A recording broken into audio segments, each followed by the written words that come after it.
வடக்கு திசைக்கும் உணவுக்கும் உணர்வுக்கும் தொடர்புண்டு.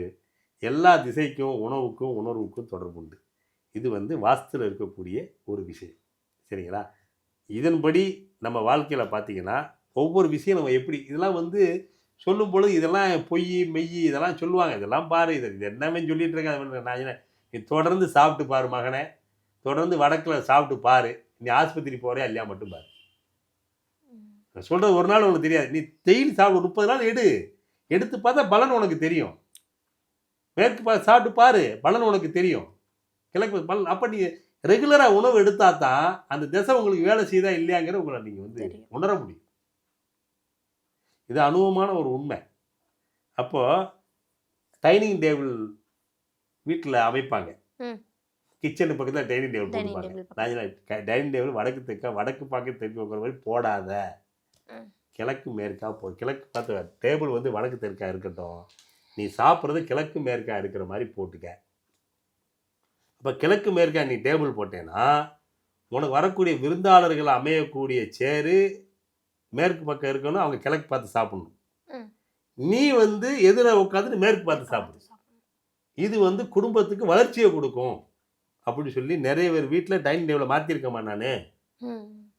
கிச்சனை ஒட்டி டைனிங் டேபிள் போடுவாங்க. அப்போ பிளான் போடும் பொழுதே இந்த மாதிரி டேபிள் போடுங்க நான் சொல்லிடுவேன். ஏன்னா போட்டுட்டு அப்புறம் சிக்கல் வந்து சேரும் இல்லையா? அப்போ கிச்சனை அதுக்கு மாதிரி வச்சுக்கோங்க.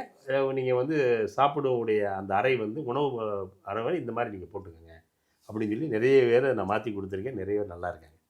இது பாட்டு சார் இது என்ன சார் இது அப்படின்னா ஒருத்தர் சார் சாப்பிட வந்தால் சார் சாப்பிடாம அப்படியே எரிஞ்சு போயிட்டான் சார், சண்டையாகி போச்சு அப்படிலாம் சொல்லியிருக்கேன். ஏன் சண்டை? என் பையன் சாப்பிடவே மாட்டேங்கிறத கோவிச்சுட்டு போயிடுறது. என்ன தான் சாப்பாடு செஞ்சாலும் கோவிக்கிறான் சார், சாப்பிட மாட்டேங்கிறான், என்னென்னே தெரில சார். அப்போ சின்ன சின்ன விஷயங்கள் தான். அதை நம்ம வந்து வேறு மாதிரி இவனுக்கு என்ன வச்சா சாப்பிட மாட்டேங்கிறான் அப்படின்னு நம்ம பேசும்போது அது தவறாக எடுத்துக்க கூடாது. அந்த இடம் அந்த எண்ணத்தை கொடுக்கும், அந்த மனசை மாற்றும், குணத்தை மாற்றும். ஸோ அது சம்மந்தப்பட்ட மாதிரி நீங்கள் வந்து இந்த உணவு அருந்தக்கூடிய விஷயங்களையும் சரியாக அமைச்சிக்கணுங்கிறது இந்த வாஸ்து சாஸ்திரத்தில் சொல்லப்பட்ட ஒரு விஷயம்.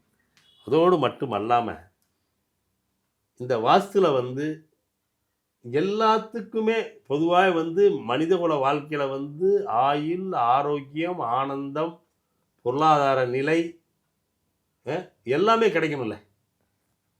அப்போ அதில் ஆகமம்னு ஒன்று வருது. அப்போ அதையும் நீங்கள் ஆகமத்தில் செஞ்சீங்க அப்படின்னா அதுவும் உங்களுக்கு சிறக்கும். டேபிள் சேர் முதற்கொண்டு ஆகமத்தில் இருக்குதுமா, இத்தனை அடி உயரம் இருக்கணும், இத்தனை அடி இருக்கணும், எல்லாம் ஆகமத்தில் இருக்குது. ஃபர்னிச்சர் சொல்லுவோம்ல அதெல்லாம் கிடைக்காது, ஸ்பெஷலாக தான் பண்ணி ஆகணும். நீ பண்ணி பாருங்கள், உட்காந்து பாருங்கள், உங்களுக்கு நன்மை கிடைக்கும்.